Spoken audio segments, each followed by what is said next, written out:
Central 3 apresenta o Cinema Nacional em Revista. É o Central Cine Brasil.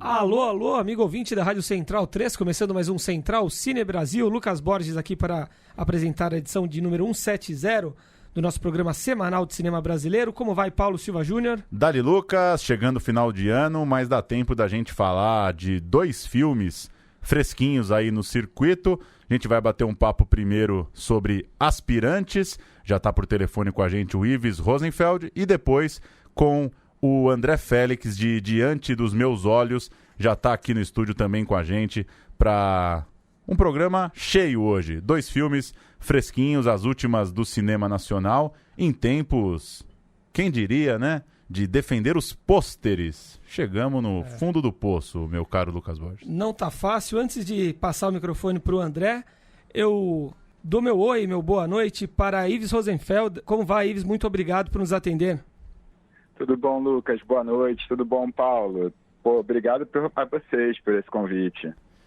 Ives, o Aspirantes conta a história ali do Júnior, um jovem jogador de futebol de um time amador em Saquarema, que precisa lidar com a gravidez da sua namorada e uma relação de amizade ali com um outro rapaz que está se desenvolvendo mais no futebol, está em vias de ser contratado por um time profissional.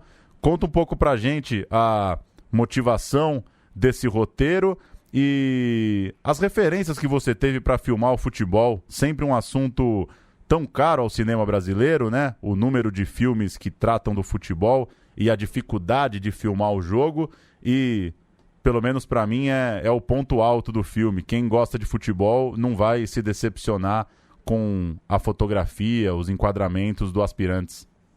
Ah, legal, porque o projeto nasce exatamente disso, do desejo de filmar futebol, do desejo de filmar partida de futebol, de filmar bastidores do futebol. O fotógrafo do filme, o Pedro Farsten, é meu amigo de faculdade e a gente há muito tempo vinha falando desse nosso desejo. Ele também é apaixonado por futebol como eu e a gente há muito tempo vinha falando desse nosso desejo de filmar o futebol e ficava vendo muito filme de futebol. Eu ficava pensando por que filmagens de partidas de futebol eventualmente não funcionavam em alguns filmes, em outros filmes funcionavam mais. Então eu comecei a escrever o roteiro tentando pensar um filme de futebol e a partir do momento que o filme andou de fato e que se tornou um projeto de verdade, eu comecei a pensar que recorte dentro desse universo de futebol me interessaria falar, né? E eu fui percebendo que essas histórias dos vencedores estão muito, muito contadas. A gente já conhece, a gente acompanha pela mídia, né? Esses meninos que arrebentam, viram ídolos e ganham fortunas, e alguns que perdem a cabeça e outros que dão mais certo, enfim. Mas essa maior quantidade de meninos que fica pelo meio do caminho, que não chega a profissionalização e que acaba se tornando invisível, interessava muito mais a gente, era um assunto muito mais humano e a gente resolveu começar a escrever, investir mais nesses personagens. Foi aí que eu convidei o Pedro Freire, que foi o preparador de elenco do filme e escreveu o roteiro comigo, e o Pedro tinha uma coisa super interessante que para esse momento de escritura do roteiro, que o Pedro não entende absolutamente nada de futebol, então foi um contrapeso aí, ajudar a balancear uma investigação mais personagem, e a gente começou a escrever o filme.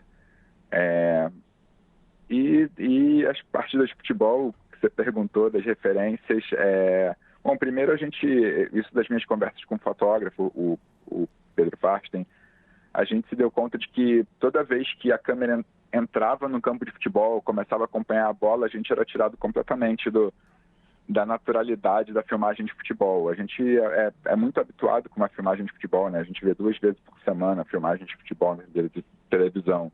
Então a gente adotou isso como o nosso dogma de filmagem das partidas de futebol. A gente não vai entrar com a câmera dentro das linhas do gramado. E para essas partidas principais referências para a gente foi os filmes do Canal 100, né? Que eu acho que são as grandes referências de filmagem de futebol dentro do audiovisual brasileiro. E também o filme do do Douglas Gordon sobre o Zidane o retrato de um século, que são não sei quantas câmeras filmando o Zidane numa partida de futebol do Real Madrid. E foi meio que a gente tentou fazer com o Júnior nas partidas do Aspirantes, né? A gente tinha, nesses dias de filmagem de futebol, 3 câmeras, e a gente ficava caçando o Júnior nessas filmagens, né? Durante essas partidas. A gente botou eles para jogar bola de verdade e ficava caçando eles. Eu ia perguntar justamente sobre isso, Ives. Você é um amante do futebol, acho que a maioria aqui presente na mesa também é. Como funcionava a dinâmica do jogo? Era necessário simular algumas jogadas? Tipo, vamos deixar ele passar por 2 ali e chutar no gol agora? Ou não? O jogo rolava para valer, era 90 minutos, menos, mais, deixando a bola rolar e captando essas imagens?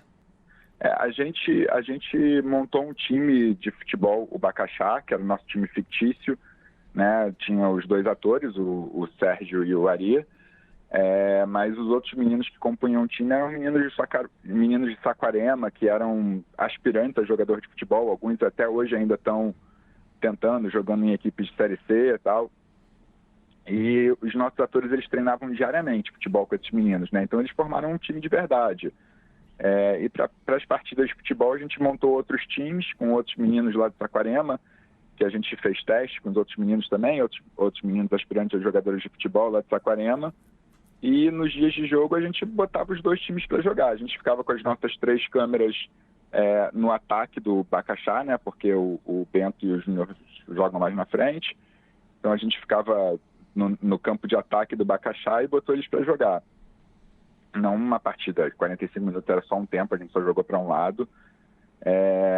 Mas a gente ficou, assim, tinha no roteiro, sei lá, o Júnior tenta jogadas e não consegue, perde a bola. Então o Ari era meio orientado a fazer isso, né?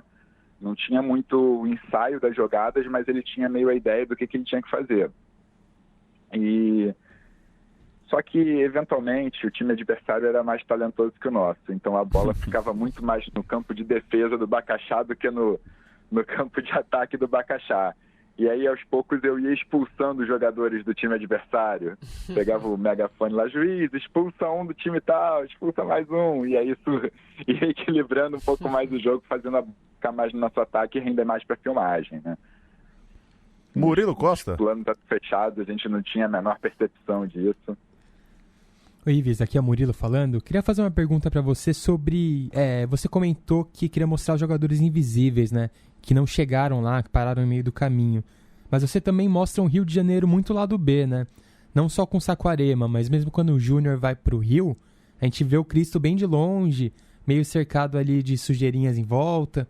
A gente não vê os cartões postais da cidade. Então eu queria que você falasse sobre essa sua opção, né? De mostrar tudo de uma forma pouco vista no cinema. E mesmo os jogadores, né, eles não estão em grandes equipes, não estão na base do Flamengo, do Vasco. É um time de várzea, né? Tudo você joga mais pra baixo, né? Pra uma coisa menos vista, mais rara de a gente ver na telona. Queria que você comentasse um pouco sobre isso. O filme é justamente a não glamorização do futebol. Então a gente quis também a não glamorização, né? Fugir dos cartões postais. A gente filma em Saquarema. Saquarema é conhecida por sediar o Mundial de Surf, mas a gente não filma uma Saquarema solar. No Rio de Janeiro, a mesma coisa. A gente não vai nos pontos do cartão postal. Mas também tem uma referência mais específica do Rio de Janeiro, que eu acho que acaba pegando muito mais aos cariocas, é que a gente filma o Maracanã em obras, né, as obras para a Copa do Mundo de 2014, e a gente filma também todo o percurso que ele faz do campo de São Cristóvão, que é onde a gente filma aquela peneira, até o Maracanã, é o percurso da perimetral, que foi implodido para o projeto olímpico, para o Porto Maravilha e tal. Então, é um lugar que foi de uma efervescência política nesses anos ali de disputa de espaço, de disputa de cidade, gentrificação do espaço, que é muito tocante ao carioca. Assim, né? Aquele viaduto que ele passa por baixo é o viaduto da perimetral, que foi implodido. Então também tem uma conversa aí sobre nostalgia daquele espaço, o velho futebol, a velha cidade, a transformação da cidade a partir desse percurso dele também pelo Rio de Janeiro. Ju? Oiê, tudo bom? Boa noite, Viz. Bom, eu não sou muito do futebol. E uma coisa que me chamou muito a atenção, assim, é a questão do silêncio no filme, né? Tem vários momentos ali de muito silêncio e tal. E a interpretação do Ariclides, né, Barroso, sensacional, porque por mais que tinha muitos momentos ali que ele não tava falando nada e você conseguia perceber que, tipo, cara, a cabeça dele tá assim a mil. E como ele, né, tipo, passou isso de uma forma tão natural na tela. Ele veio do teatro, né, começou com o Zé Celso aqui em São Paulo. E eu gostaria de saber, assim, de você, como foi todo esse processo de direção de atores, enfim. Bom, sobre o silêncio, isso já era um desejo meu desde a escritura do roteiro. Eu, antes de dirigir, eu venho de mais de 10 anos trabalhando com som no cinema, trabalhando como técnico de som. E eu sempre tive um desejo de fazer um filme com desenho de som criativo. E eu fui percebendo que as falas tendem a dominar a banda sonora de um filme, né? Tipo, o diálogo tende a dominar.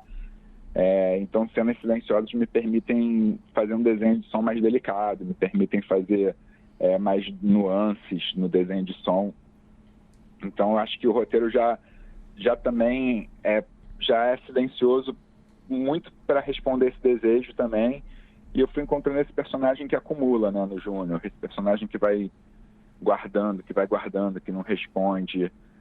Então esse peso sonoro sobre ele era uma construção que interessava a gente, né? Assim, ele só vai escutando e ele vai ouvindo sons, barulhos, e vai aumentando essa pressão sonora sobre ele.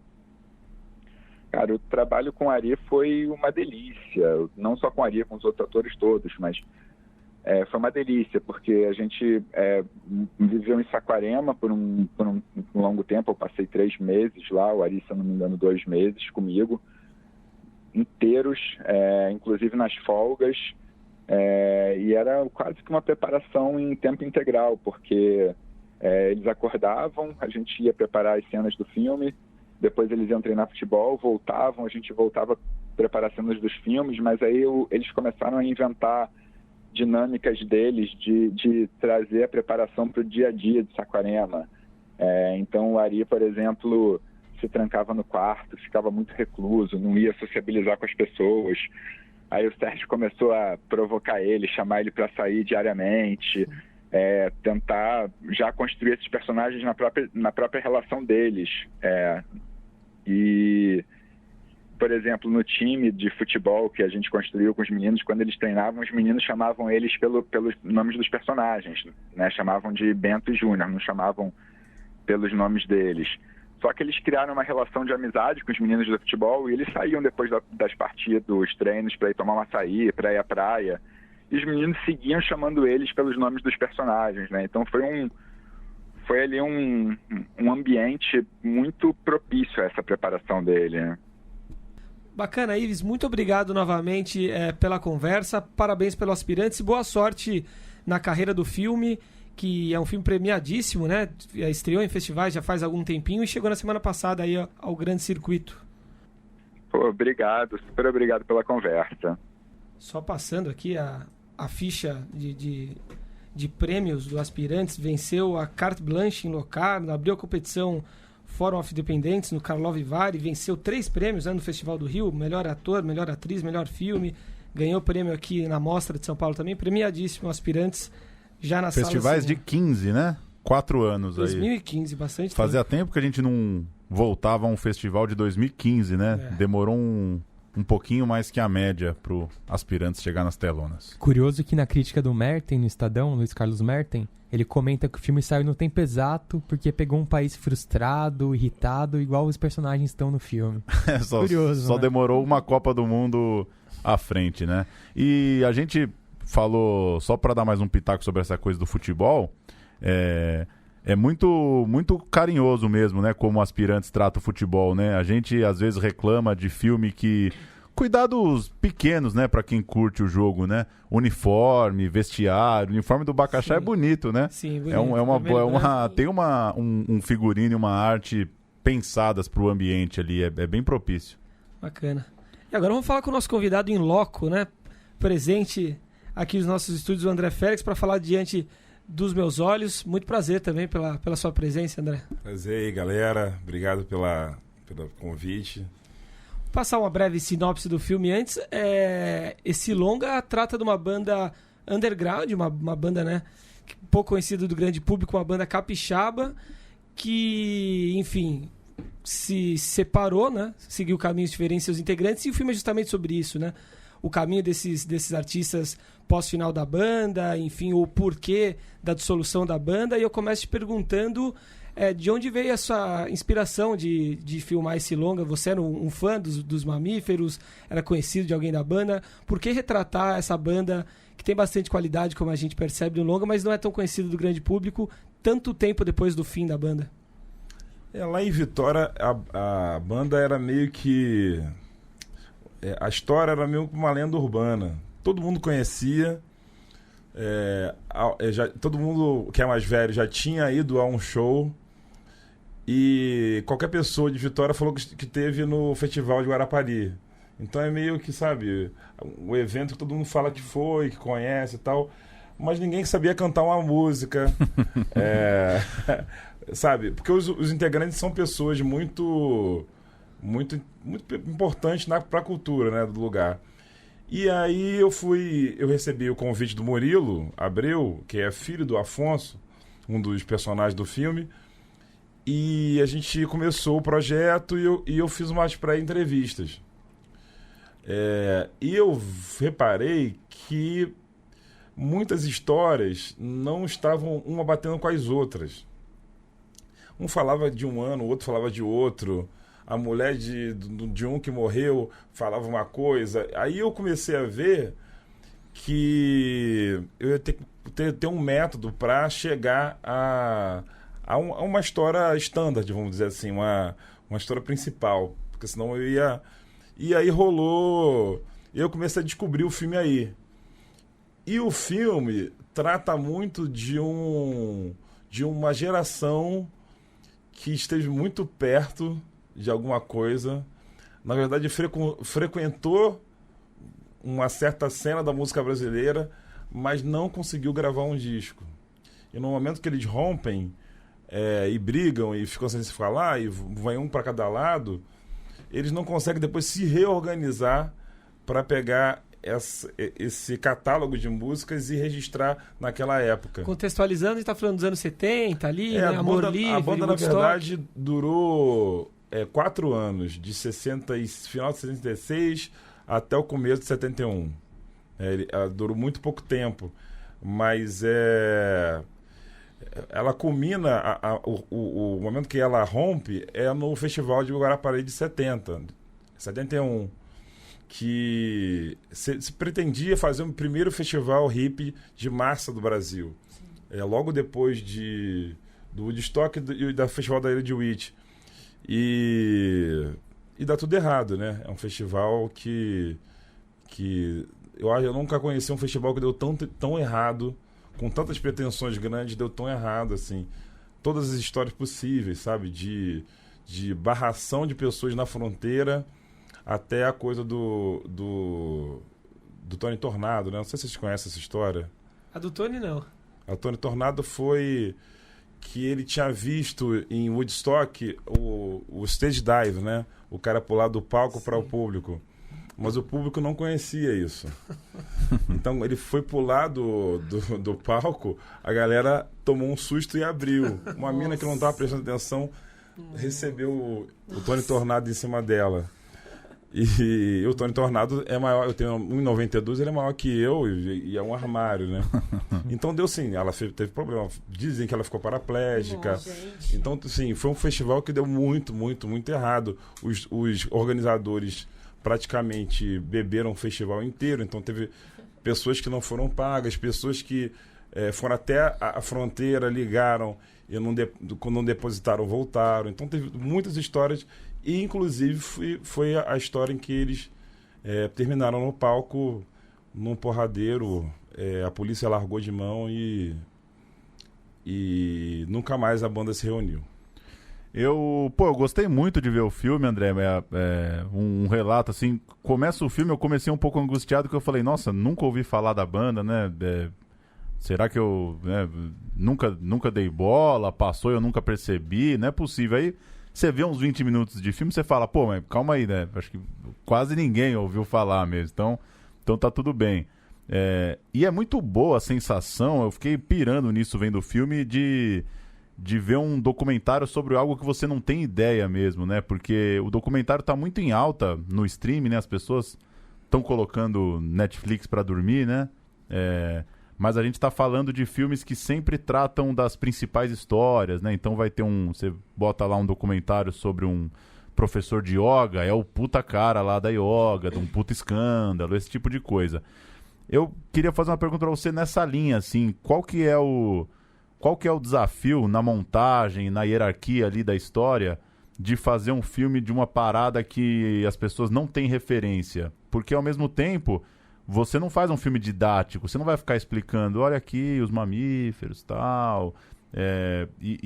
Pelo menos pra mim foi isso, aquele tipo de filme que você termina de ver e dá vontade de pesquisar mais, assim, porque ele não vai te resolver ali naqueles minutos a história da banda. Como que foi pra você essa sensação de saber que você tá partindo do zero ali pra maioria dos espectadores? Tem muitas coisas me fizeram tomar esse caminho, né?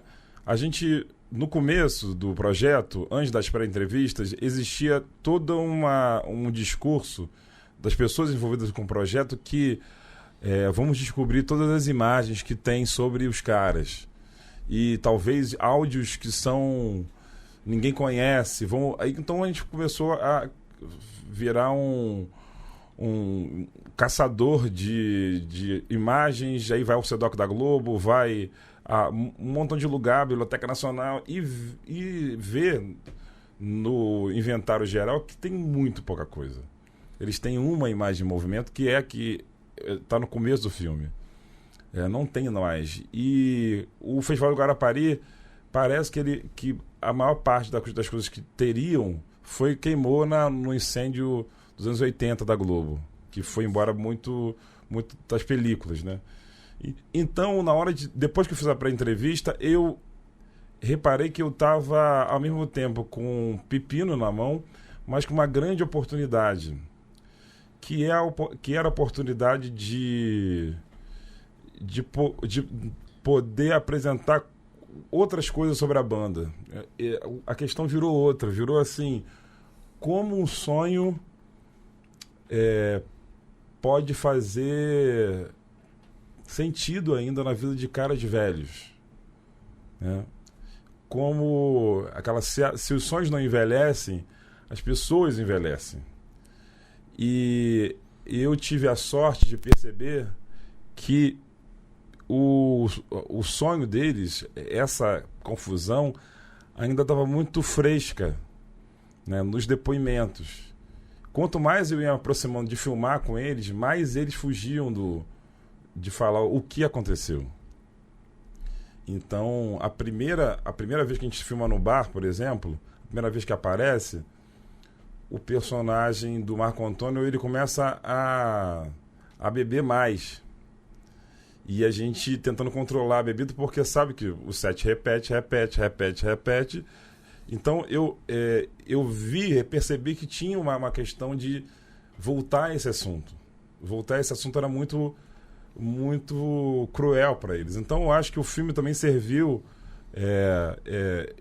Eu fui me aproximando aos poucos, assim como eu fui montando o filme. É um filme que você vai aos pouquinhos conhecendo cada um. Eu não quis colocar nome, legenda para eles, quem é qual, e aí a gente vai se aproximando do rosto. Então eu queria muito essa coisa de o público se acostumar com o rosto e sempre ficar fazendo esse exercício de esse é o Marco Antônio, esse é o Grijó, esse é o Afonso. Eu não sei, a minha preocupação era mais criar um tempo presente e um tempo cotidiano que a gente pudesse se relacionar com essa história e que ela brotasse dos depoimentos dele, sabe? menos que a trucagem da montagem fosse aquilo que apresentaria os caras. André, eu fiquei pensando nisso quando eu assisti o documentário. A questão do material ali, né? Porque também eu curto bastante rock e tal. E também, pra mim, foi uma surpresa. E é legal isso, como o Paulo comentou, né? Pô, você não conhece, você não... Né? Será que eu que perdi, assim, passei, deixei passar? Mas, enfim. E era uma coisa que eu fiquei curiosa, assim. É que, basicamente, você já respondeu. Porque eu fiquei, assim, cara, como um mamífero caiu no colo dele, assim. Que foi um convite, no caso, né? Sim. E você só ouvia falar da banda ou você começou a saber que a banda existia depois do convite, assim? Não, ninguém nunca, na minha geração, ninguém nunca tinha ouvido a banda. Sim. Eles, na verdade, eram coroas que faziam um jazz num bar chique lá. Sim. Porque o Afonso e o Marco Antônio têm um trio de jazz. Muito antigo, eles tocam nos eventos mais chiques, assim, sabe? Então, a galera rica de Vitória, que quando quer ouvir um jazz, tomar um whisky, não sei o quê, aí vai nesses bares que tem eles tocando e tal, eles têm um público fiel, assim. Mas, quando veio o convite, me interessou muito essa ideia da quase banda. Sim, sim. Isso me encantou, e eu acho que todos os meus filmes, eles lidam com isso, com alguma coisa que você fala assim, estou preparado para ver um filme sobre televisão, ou estou preparado para ver um filme sobre uma banda de rock and roll, mas aí você fala assim, mas peraí, essa banda, quem conhece a banda? Ela faz parte de que movimento da música brasileira? Sim. Aí você, no filme, tem muito poucas ligações com... eles poderiam, em algum momento, falar... O Gil conhece muito o Afonso. Ele ensaiou o Refazenda no Espírito Santo, lá em Vitória. E começa a turnê do Refazenda por Vitória. O primeiro show é a estreia lá e ele vai para o Nordeste. Mas essa história não diz nada sobre a banda, sabe? Ninguém conhece a banda. Assim, fora de Vitória, dessa coisa da comunidade. Sim.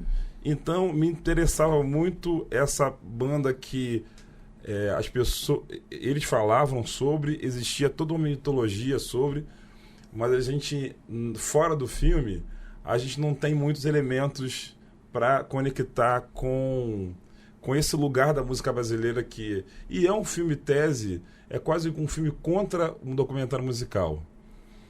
Sim. Porque o documentário musical é um formato de broadcast, assim, que foi muito... como é que eu vou dizer? Virou uma mania dentro do cinema brasileiro, né? E eles acabam... enquanto cinema, eles funcionam da mesma forma. Todos eles, sabe? Então... tem um pouco de um manifesto meu particular contra esses filmes. Não contra eles, porque eu acho que eles têm o seu lugar, mas assim, vamos olhar para esse problema. Não vamos nos acomodar a esse nível como estamos.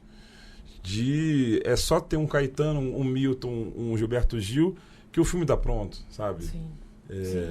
Eu acho que essa possibilidade da pessoa fazer um exercício maior é um ponto de vista do filme, um lugar para entrar. André, assistindo eu pensei muito no papel da memória, né, e na nostalgia, e eu lembrei de um filme que na verdade não tem nada a ver, mas eu vou explicar, que me lembrou muito Yesterday, num certo sentido.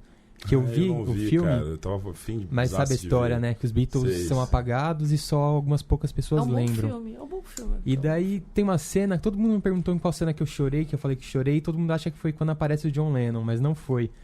Eu chorei numa cena em que as pessoas começam... Ele encontra duas pessoas que também lembram dos Beatles e elas começam a cantar juntas as músicas. E daí elas vão lembrando daquelas músicas juntas. Tipo, você também lembra disso, mas ninguém lembra. E rola uma comoção ali, né? E isso me trouxe pro seu filme. Porque você vai falar com eles e, de repente, eles não lembram exatamente das músicas. Daí um deles começa a puxar e o outro, mas essa parte eu já não lembro. Então eu queria que você comentasse um pouco sobre como foi isso, né?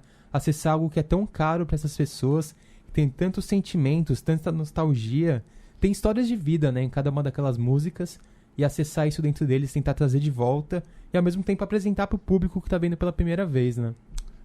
Em termos internos, assim, do que a história de cada um ali, eu tinha um conhecimento, eu li o livro, tem uma biografia do Francisco Grijó, chamada Mamíferos, Crônicas de uma Banda Insular. É a biografia que conta tudo, assim, né? Ele é sobrinho do Marco Antônio, ele é primo, na verdade, do Marco Antônio, que é o cara do bar.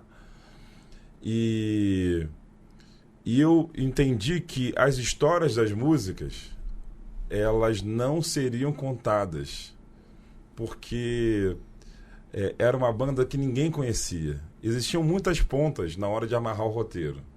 Uma delas, por exemplo, a história das músicas, né? A história das músicas tem pessoas que morreram, tem pessoas que perderam, foram presas, exiladas. Então tem esse lado do filme que não daria, seria uma digressão muito grande. Não é o tipo de filme que eu queria fazer. Tem a história do Festival de Guarapari, todas as histórias, sabe? É um outro filme. E na hora de montar o filme, eu fiquei pensando muito nos filmes de western, na verdade.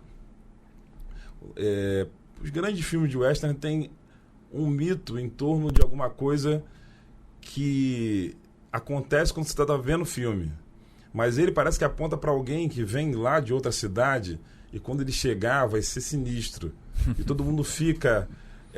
as pessoas, os personagens do filme ficam contagiados por esse grande mito que aconteceu fora. E eu acho que essa possibilidade de um fora de campo que ninguém fora de Vitória tem, me interessou muito. E aí a apresentação deles é um pouco até bruta, num certo sentido, mas ela é bruta enquanto um filme de cinema, né?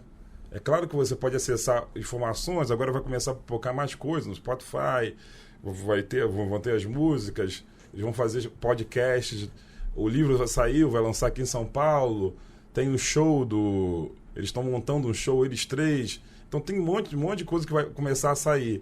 Mas enquanto o primeiro produto que apresenta nacionalmente eles, eu me preocupei em tornar eles legais. Eu me preocupei com isso, assim, de apresentar menos a informação e mais uma sensação em torno desses caras. Não sei se eu consegui. Eu acho que eu fiquei satisfeito, assim. Eu ia te perguntar isso, assim, porque o material de áudio ali das músicas foi mais tranquilo, sei lá, ter ali em mãos ali, porque Não. a trilha é da banda, a trilha do são gravações de ensaios e assim, gravações caseiras, estúdio caseiro, todas da década de 70 e 60. Sim, e eu fiquei pensando, será que eles vão lançar um EP, vão lançar então? Então, assim, eu quando eu vi a primeira vez, porque eram 90 fitas que a gente tinha e que foram digitalizadas. A gente filmou, achou as músicas, algumas músicas, mas não tínhamos digitalizado tudo. Fomos montamos um corte e 6 meses depois achamos assim muitas músicas. Então a maior parte das músicas que entram no filme são as músicas que são achadas 6 meses depois. Aí eu refilmei coisas para que essas músicas entrassem. Sim. E ainda existem algumas fitas a serem descobertas, porque eles já não lembram mais das músicas, né? Tem uma hora que um cara vai e grava no estúdio com uma banda. Esse cara é o Chico Lessa, que é um cara muito importante para o Clube da Esquina, no começo do Clube da Esquina. E ele fez a música Cosmorão a Total, a primeira música que o Mamíferos cantou publicamente. Só que todo mundo esqueceu a música. A gente gravou a primeira vez, ninguém sabia a música inteira. A gente montou a primeira vez, ninguém sabia a música inteira. Deu 1 ano depois, que o filme já está montado, ele ligou e falou assim: galera, lembrei da música. Aí a gente foi, então vamos semana que vem, vamos gravar e vamos filmar você gravando a música. Sim. Porque era uma música muito importante para a geração inteira, que tinha se esquecido, assim. Então a gente lidou muito com isso, sabe? E eu convivi muito com esses áudios. Em casa, viajava ouvindo. Então, realmente tem uma coisa ali naqueles áudios. Tem uma coisa, sabe? Muito mais que as músicas gravadas recentemente. Para mim, particularmente, aqueles áudios, eles revelam um pouco uma coisa da banda. Sim, sim. Não, ia comentar que é muito doido isso que você falou do antidocumentário musical, né? Porque um filme de música que nenhuma nota vai emocionar ninguém, né? Então, podia ser até um filme mudo, sendo, né, meio forma meio extrema. E aí uma pergunta mais do seu processo, assim. Desde o começo você tinha certeza que você tinha um filme ali na história? Porque imagino que assusta também um pouco o realizador a hora que fala, porra, contar uma história de uma banda que eu não tenho uma música, né? Como que se deu isso pra você, no sentido de a música não é personagem, né? A música não te emociona porque não estava presente na tua vida. Talvez hoje já emocione porque você conheceu os caras e tal. Como que foi? Como que apresentar um filme sobre uma banda que a música não consegue ter isso que você falou, por exemplo, dos grandes caras aí, né? Você tivesse uma imagem do Milton no Festival da Canção tocando uma música dos Mamíferos, você tinha um momento de emoção ali. Quando eu cheguei na ilha a primeira vez, lá em BH, eu estava montando na antiga Teia. E aí quem montou pra gente foi o Luiz Prete. A gente viu tudo às 20 horas. Aí acabamos de ver, fomos fumar um cigarro. E aí perguntei pro Luiz: "Ei, Luiz, tem um filme?" Perguntou e tapou o ouvido. Aí ele falou assim: tem um filme sim. Pô, claro, o montador não vai falar que não tem um filme. Não, chegam coisas muito piores aqui pra mim. Mas eu tinha confiança muito na coisa o meu primeiro filme é sobre um rapaz que tem um canal de televisão em casa.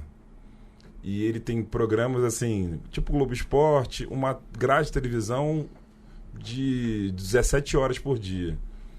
E aí eu pergunto pra ele, onde tá passando? Onde tá passando essa... E ele fala assim, tá passando na TV aí, no canal aí. Então, eu achava que eu já tinha um pouco de experiência com essas histórias em que falta algum elemento. E eu gostava muito dessa coisa desse elemento que faltava. Ao mesmo tempo, ele não era um elemento aleatório. Quando você ouve sobre o sonho dos caras, o sonho de... o momento que eles começaram a tocar e a história de amor que eles chamam ali, aquilo ali foi um romance entre três caras, e um romance que acabou. E até hoje eles não terem recuperado, eu acho que faz paralelo, mas em algum momento toca essa falta. E aí eu acho que é um momento que o filme se torna uma coisa da vida mesmo. Assim, eu gosto muito de filmes sobre a velhice, né? Cocoon eu gosto muito. Eu gosto do Cowboys no Espaço, que é um filme que eu tive na cabeça durante um tempo para escrever o roteiro. O Irishman agora, do Scorsese, é um grande filme sobre a velhice. E esse filme me confrontei o tempo inteiro com o meu processo de envelhecer. Embora eu não esteja num processo derradeiro, já está começando, né? Eu tenho 38 anos, eu fico olhando para... Tá louco, você é novo, meu. Fico olhando para aquilo e falo assim, cara, realmente... O tempo passa, tem algumas coisas que não voltam mesmo. Aquela cena da fogueira, muito boa. Muito boa. E os enquadramentos do bar ali, eu achei sensacional também. O rosto do Marco Antônio no balcão ali, Sim, né? A câmera de atrás ali, tipo, nossa, muito bom. E sobre essa questão da velhice ainda, assim como o filme que a gente comentou anteriormente, Aspirantes, o Diante dos Meus Olhos passou por muitos festivais também, né? Tem aqui Festival do Uruguai, Curitiba, Pirenópolis, Mostra Sesc Cinema, e passou por Vitória também. Como tem sido a reação do público de Vitória, do público que conhecia a banda ao assistir o filme, né? Enfim, velhos fãs, pessoas que Acho que talvez tenham tido uma reação parecida com a do pessoal do Yesterday assistindo aos Beatles e tendo novamente acesso, né, ao som dos mamíferos. Olha, tem 3 tipos de reações. A primeira é da galera que sai do cinema e vê a cidade. E fala assim, cara, é muito estranho ver, muito maneiro, muito estranho ver o filme e lugares que a gente passou, Sim. passar todo dia. Sim, eu imagino. E vai passar agora para ir para casa, sabe? Vai ser diferente. Essa é uma resposta muito comum e muito legal. A segunda é a relação que as pessoas fazem da história da banda com a história cultural, a história histórica de Vitória, com as redundâncias, assim. E aí são reações pesadas, de pessoas que falam assim, cara, eu gostei do filme, mas eu achei muito... As pessoas levam para si essa coisa do... Também, talvez seja a minha história, talvez seja uma cena, talvez... Então, assim, porque Vitória é um... Eu acredito que nenhum de vocês tem ainda Vitória, ou se foi, passou, foi por passagem, né? Ou porque tem... Ou se ficaram é porque tem um parente, uma avó... Eu não conheço. Entendeu? Eu só passei, né? Ou só passou. Conheço. Então, é um estado menos conhecido e menos conhecido que os estados do Nordeste. Nordeste, fácil. E as pessoas têm isso no dia a dia, na personalidade. Tem uma coisa desconfiada, assim. Sabe? Por que você gosta de Vitória? Que negócio é esse? Se você conhece um capixaba fora do Espírito Santo, 60% de chance de falar assim, é Vitória, mas Vitória não tem nada. Então, o filme também traz uma coisa pesada sobre a história de Vitória. E o terceiro é uma galera muito nova que vê o filme e fica alucinada. Que fala assim, cara, quem é essa galera? A galera mais nova fica alucinada. E fica querendo... Aí falta o disco, né? Porque o disco agora, a galera quer ouvir, quer Foi a ficar primeira cantando coisa, as músicas. Spotify, Deezer. Então, assim, tem 3 reações, sinceramente, que são... da sexta passou em Vitória. Aí acabou... os caras mais velhos vieram pra mim, gostei muito. Mas tem uma coisa no filme... Aí eu vi essa galera, a galera que comprou pra si, é o segundo time. Tem uns amigos, tipo o André Prando, cara, que é um músico lá de Vitória. Eu vi que cada lugar que você filmou, aí eu falei assim, esse é o primeiro time, a galera que se ligou na cidade e tal, essa relação. E a galera novinha é tudo isso. Ir pro bar comigo e ficar perguntando quem é essa galera. E eu contar, e ficar contando a história, Então acho que é um filme... Eu acho que é um dos filmes, talvez, que mais incorporem uma coisa... apresente para quem não é de Vitória o que é Vitória. André, até aproveitando que você falou dessa reação das pessoas, né, que assistiram, como que foi a reação da banda, né? Depois de ver pronto, se eles ficaram atrás de você, queriam ver o corte, se eles quiseram opinar, e também o que isso despertou neles, né? Se isso que fez eles pensarem, nossa, vamos reunir, vamos fazer um show, vamos lançar o álbum de novo. E o que essas movimentações estão trazendo na vida deles agora? Então, eles são muito doidos, né? Assim, doidos no sentido não patológico, clínico. Mas são pessoas, enfim... Não é uma coisa muito linear, né? Tipo, então fiz o filme, agora vou juntar. Não, né? tem vezes que eles ligam e falam assim, cara, eu gostei muito do filme. Tem vezes que eles odeiam o filme. Então, eles têm uma relação meio oscilante em relação ao filme.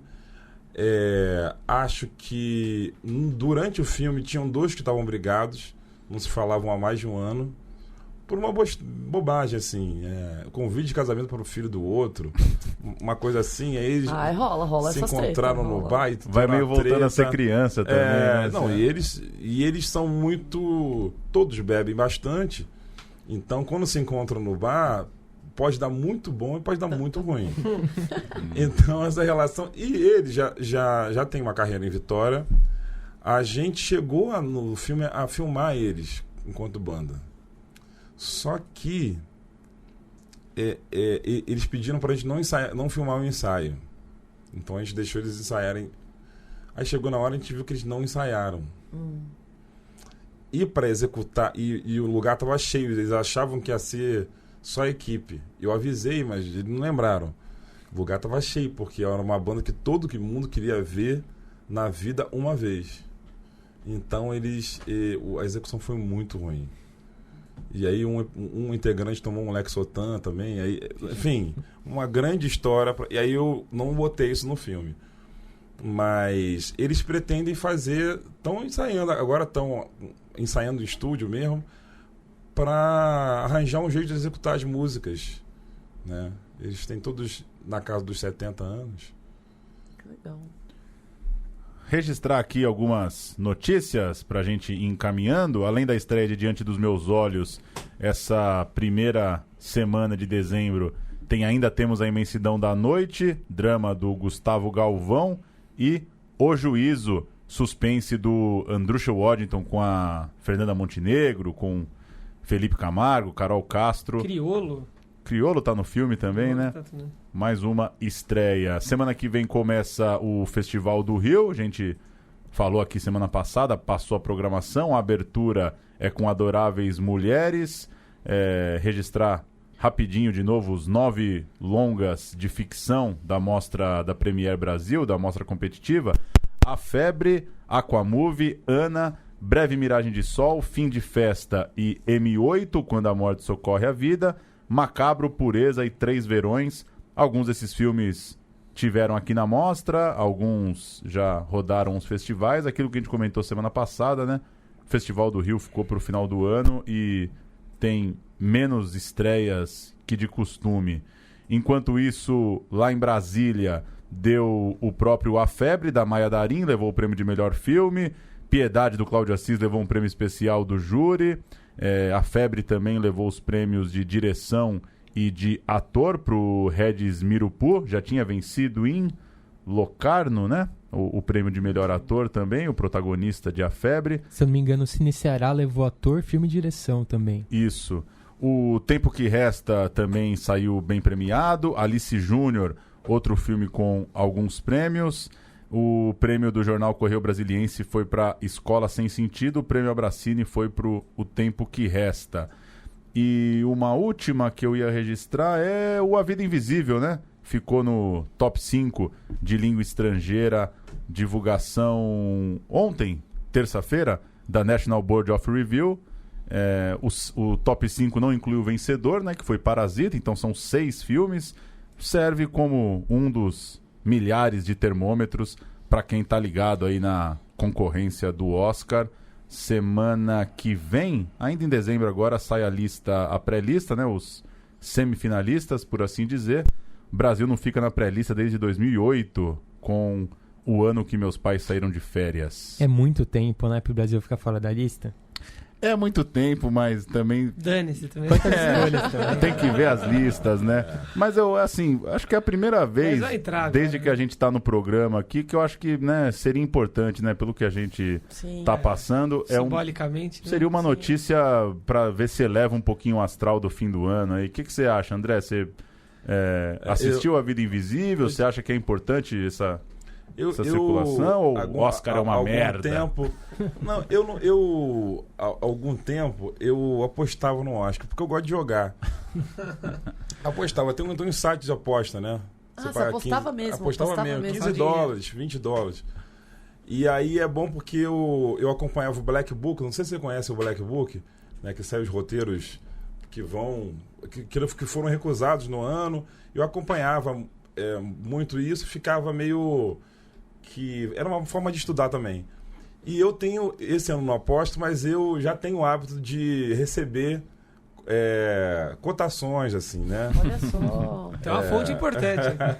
Então, e esse sociedade de aposta tem filmes que vão subindo e de repente eles caem, né? Então vai esquentando, esfriando, conforme cada premiação do ano, o New York Film Festival, Toronto International Film Festival, quando tem Cannes. Então, assim, eu sinto que A Vida Invisível esquentou de um mês para cá.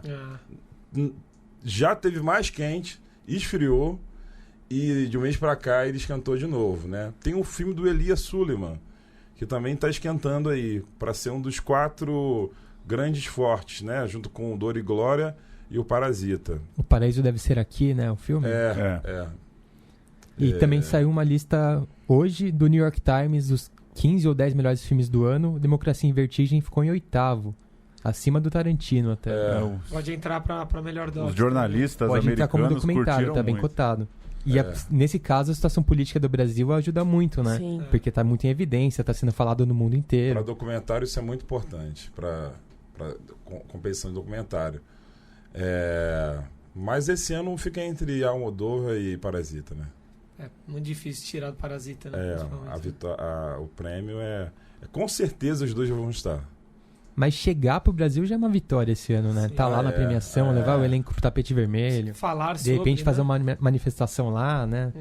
E agora, enfim, tem o Rodrigo Teixeira, né? Sim. Que tentar emplacar um filme do país dele no Oscar, né? Ele tá fazendo tudo direitinho. E já que semana que vem a gente fecha o ano com nossos tops do ano, que o pessoal fica bravo aqui, que o meu vai ser um top 20. É bom que o seu é top 20. Esse negócio de o top Ia meu... ser 19 Não, até não, semana não. passada. Não, já aumentou pra mais 20, um. Porque o meu vai ser top 3. É mesmo? Aí vai... O do Tarantino saiu ontem, né? Top 3 dele. Top 3 do Do ano, Tarantino? Não vi. Eu só tô lembrando o top 1. O primeiro que é o filme do Irishman. Tem o Bacurau, o segundo, né? Do Tarantino? Não, eram 3 filmes. Um É filme... porque ele não viu, se tivesse visto. Poderia, faz ainda Será mais. que né? não? Será que ele não viu? Não sei. Não sei. Quais são os seus Eu gostaria, brasileiros né? aí, André? Os seus brasileiros recentes que você viu aí? Que eu gostei ou que eu vi? Que você curtiu, que se você tivesse que gostou. entrar nessa lista nossa aí dos brasileiros do ano. Eu acho que os que eu vi esse ano, o Inferninho, do Guto Parente, do Muito bom. Pedrinho. No Coração do Mundo. É um filme que eu gosto muito. Sim. Vai estar na lista. Vai estar na lista de quase todo mundo aqui. Né? Os dois estão na minha. Eu gosto do Chão, da Camila Freitas. Não sei se você já Eu não viu. peguei o lembro chão, não também. peguei na mostra.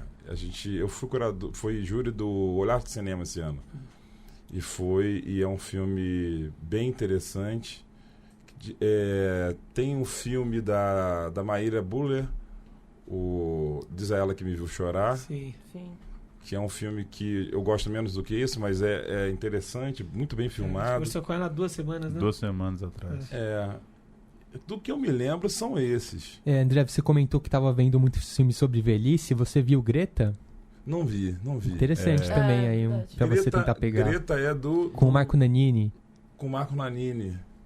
Vou anotar. Vou rever esse programa e vou anotando. Muito bom. E internacional, vocês viram Dolemite? Não, sim, eu não vi. muito bom. Eu gosto da Ed Murphy bastante. Não é o melhor filme de Não. todos, não. Mas Mas é tem bom. um lugar sentimental, cara. Me pegou. Eu vi gostei. esses dias, pô. E o Irishman devorou, sem crise. Eu vi no cinema o Irishman. Viu do bom, jeito né? certo. Bom. Deve ser Comprei o outra coisa, ingresso de muito tempo Ah, antes. Tivemos um longo debate esses dias Melhor sobre coisa, né? a velha teoria sobre como se concentrar em casa, né? Eu sou um dos que penou pra... Eu não acompanho. Pra ver numa tacada só. Vocês têm essa questão mesmo? Tem muita gente que tá falando que é difícil assistir em casa numa tacada só. Não, né? o tempo me pegou, 3h30 me pegou. Eu achei curto o filme. Nossa, não. Mas eu me arrependi de não ter ido ao cinema. Eu também me porque arrependi fortemente. Sim, eu também. Eu não sei, chegou algum momento, essa coisa de ver filme à noite em casa, chegou algum momento ali da virada que faltava 1h30 ainda e eu já tava embicando, sabe? Tá. Passou um pouco Eu ali. só senti, na real, na sequência mais importante do filme. Não vou dar spoiler aqui. Porque tem uma sequência de alguma coisa que vai acontecer, que é a coisa... Quem viu sabe que é o mais importante. Eu acho que eu ainda não cheguei lá ainda. Também Você não chegou lá? Tá vendo como também não. série. 1h40? Porque Não, eu tô tem um- dormindo em algum momento, vendo à noite, puta, eu tô dormindo em algum momento. Eu acho que eu Vou pra assisti terceira etapa. uma hora, lá. uma hora e meia eu assisti. Eu tô por aí Uma hora também. e Eu acho que tem meia. que assistir sóbrio de manhã. Então, é isso. É isso aí. Não, se você Tomar usar uma alguma birita, coisa, usar tomar uma alguma bereta, coisinha. você vai começar a viajar. Eu vi às 6 da tarde, zerado, Cheguei, entrei... Bem dormido. Eu Não só bebeu muita água. Eu só pensei em tempo com 1h20 de filme. Sim. Eu falei, caraca, quanto tempo agora? Aí eu olhei assim, 1h20. Falei, caraca, Foi, Rafa. é muito bom. É Sim, muito, é muito bom. Eu tô Eu gostando. fui Eu tô ver- gostando. Eu jurei que ia ver sem pausa, até aquele discurso chato. Eu falei pra amigo meu, pô, você vai pausar mesmo? Vê de uma vez, não sei o que, reserva um tempo. Chegou durante o filme, minha mãe me liga no meio. Ainda dá. É. Porra, nossa, Agora- você não vai falar comigo porque tá vendo filme. Já. Esse ano vão sair listas da década, né? Sim. Sim. Né? É, Porque 2019. estão 2019 e eu aqui vou lançar a polêmica, vai acabar o programa, eu não vou voltar aqui mesmo. Eu acho que 2019 tem um filme da década, que é o Nós, do Jordan Peele. Eu gosto bastante. Esse, pra mim, é o top 10 da década, um dos top 10 da década. Eu gosto. O Tá no meu Parasita top você não viu 20. ainda. Então não foi nem polêmica. Ah, tá aqui. Não, ó. Porque já acho que- foi, já tive discussões assim. Eu gosto. Eu gosto mais que o Corra. É, eu também acho bem superior ao Corra. Sim.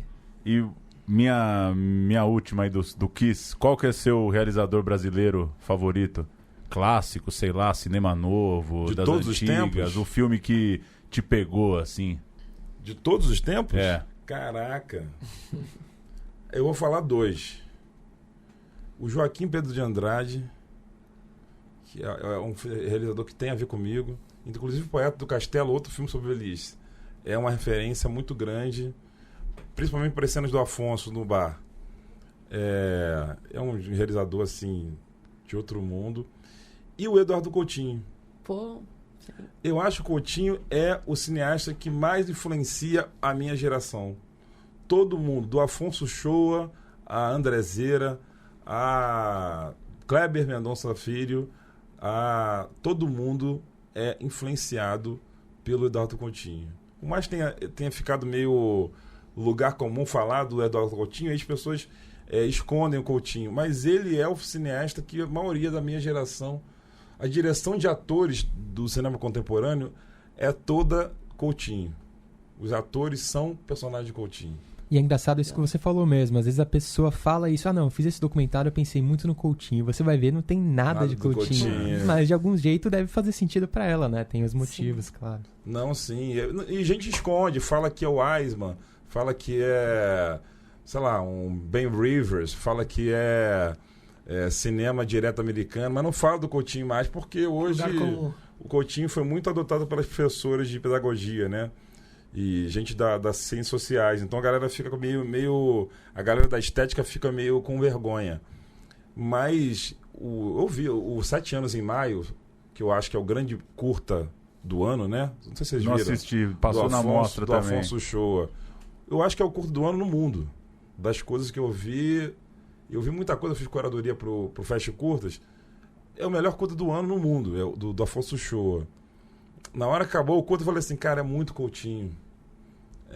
Por mais que seja uma história que ele escreveu, como ele fez o cara fabular aquela história, é impressionante, é impressionante. E eu fiquei muito emocionado. Então eu acho que Coutinho e Joaquim Pedro de Andrade. Massa. Maravilha. Muito obrigado pela sua presença, André. Valeu. Boa sorte com longa carreira. E para os mamíferos também, né? Que enfim, Sim. Que que o volta vida com longa. tudo. que o que público possa façam- ouvir mais mamíferos aqui Que em façam diante. 100, 150 anos aqueles caras. Ainda vamos lá. ver CD pirata dos mamíferos na Praça da Sé aqui, estourando. E obrigado pelo convite. Enfim, dá vontade de fazer filme pra voltar, né? Aqui mais vezes. Tem que voltar. Claro. E trocar essa ideia com vocês, eu gostei muito. Valeu, Um abraço. até semana que vem.